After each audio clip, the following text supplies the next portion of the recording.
Hello my dear friends, मैं doctor संतोष हांडे आपका अपने इस चैनल में बहुत बहुत स्वागत करती हूँ। आज हम बात करने जा रहे हैं एक बहुत ही महत्वपूर्ण विषय के बारे में, और वो है कि हम अपने ब्लड का ऑक्सीजन सैचुरेशन लेवल किस प्रकार से बढ़ाएं।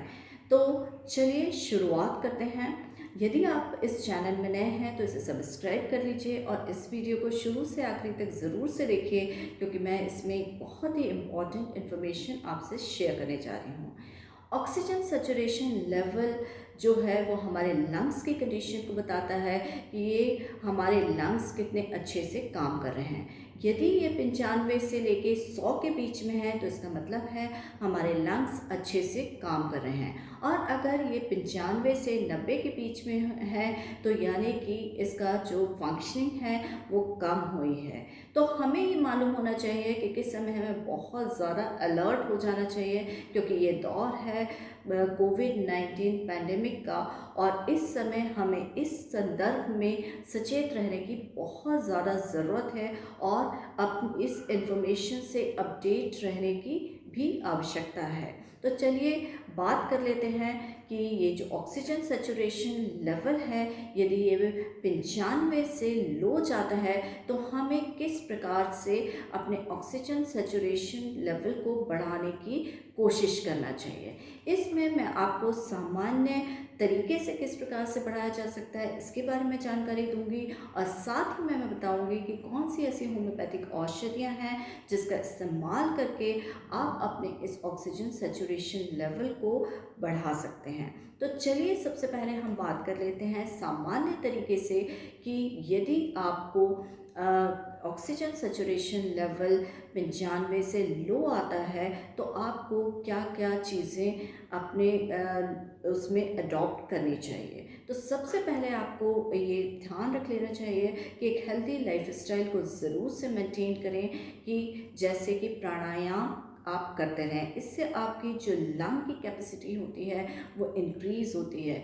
प्राणायाम में आप जैसे ओम का उच्चारण है, अनुलोम विलोम है, साथ ही साथ में इस में एक और कंडीशन बढ़ जाती है कि हमें बहुत एंजाइटी या वरीज बढ़ जाती हैं, और कई बार पैनिक अटैक्स भी आ जाते हैं। तो इस कंडीशन में प्राणायाम में एक भ्रामरी जो है वो मन को शांत करती है, और डीप ब्रीदिंग एक्सरसाइज भी इसमें हेल्पफुल रहती हैं। तो ये जो प्राणायाम है ये आप ज़रूर से डेली रूटीन में अडॉप्ट करते चले जाएं। दूसरा जो उपाय है वो है कि स्टीमिंग। स्टीमिंग आप कंटिन्यूएशन में लीजिए, दिन में 3 बार लीजिए, क्योंकि स्टीम इन्हेलेशन से अगर जो इन्फेक्शन है वो नाक के थ्रू, ड्रॉपलेट इन्फेक्शन के थ्रू हमारे अंदर जाता है, और अगर हम स्टीमिंग लेते हैं तो कुछ हद तक हम फर्स्ट स्टेज में इसे कंट्रोल कर सकते हैं, और साथ ही में ये हमारे लंग्स के फैलाव के लिए भी, अच्छी वर्किंग के लिए भी ये बहुत ज़्यादा हेल्पफुल रहता है। तीसरी कंडीशन कि आपको अपने शरीर को हाइड्रेट करते रहना चाहिए, यानी पानी की किसी भी तरीके से कमी नहीं होना चाहिए। तो इसके लिए आप गुनगुना पानी ले सकते हैं, काढ़ा बना के ले सकते हैं, या फिर कोई भी ऐसी चीज़ें जैसे कि सूप वगैरह है उनका इस्तेमाल कर सकते हैं। तो इस तरीके से आप हाइड्रेशन लेवल को भी अपना ज़रूर से अच्छा रखिए, अपने रूम को वेंटिलेटेड रखिए। चलिए अब हम बात कर लेते हैं कि होम्योपैथिक मेडिसिन ऐसी कौन सी हैं जो हमारे ऑक्सीजन लेवल को मेंटेन रखने में या बढ़ाने में काफ़ी ज़्यादा उपयोगी हो सकती हैं। यदि आपका ऑक्सीजन सैचुरेशन लेवल जो 95 से कम आ रहा है तो सबसे पहले जिस होम्योपैथिक मेडिसिन का नाम मैं लेना चाहूँगी वो है कार्बोवेज 30। कार्बोवेज एक बहुत ही वंडरफुल होम्योपैथिक मेडिसिन है, और ये ऑक्सीजन लेवल ब्लड में बढ़ाती है। इसको कई बार मैंने अपने पेशेंट्स को देखा, और उनका ऑक्सीमीटर से ऑक्सीजन सैचुरेशन लेवल में नोट किया तो वो बढ़ा हुआ पाया। तो ये जो कार्बोवेज 30 है इसकी रेपुटेशन इतनी है कि इसके बारे में लिटरेचर तक एविडेंस देते हैं कि यदि एक कॉप्स को भी, यानी कि एक मरणासन स्थिति में कोई व्यक्ति है तो उसको भी ये रिवाइव कर सकता है, उसका ब्लड सर्कुलेशन जो है इंक्रीज करके।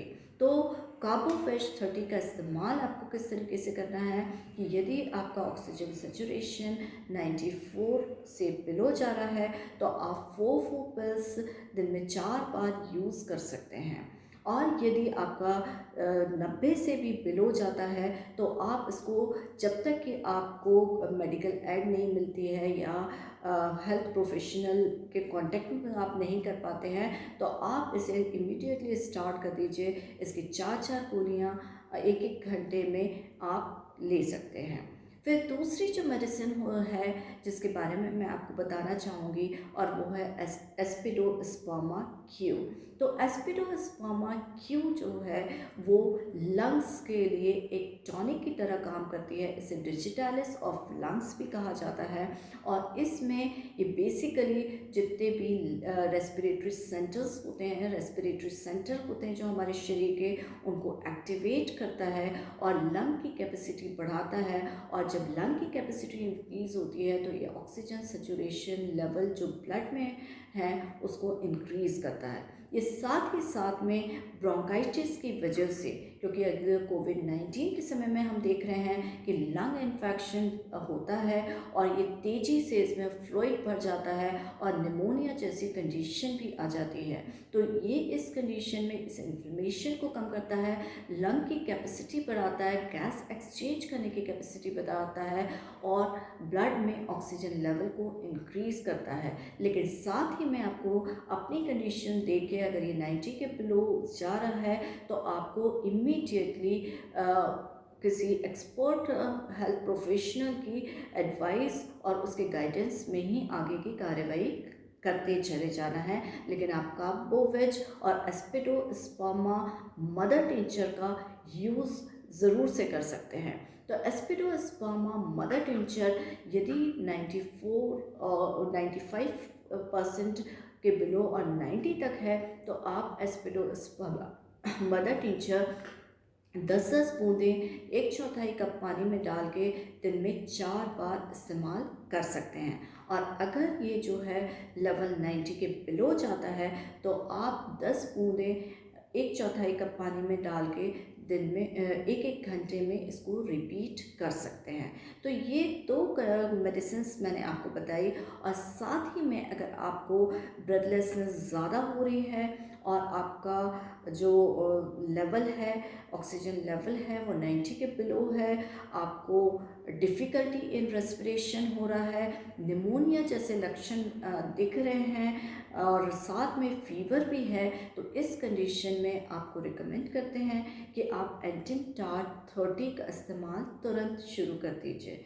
एंटिमटाड 30 जो है इसकी 4 गोलियाँ दिन में 3 बार ली जा सकती हैं। तो ये मैंने आपको जब आपके पास कोई मेडिकल हेल्प अवेलेबल नहीं है और आप इस सिचुएशन से गुज़र रहे हैं और तो उस कंडीशन के लिए बताया। तो आप इसमें अपने एक्सपर्ट की एडवाइस भी ज़रूर से देखिए।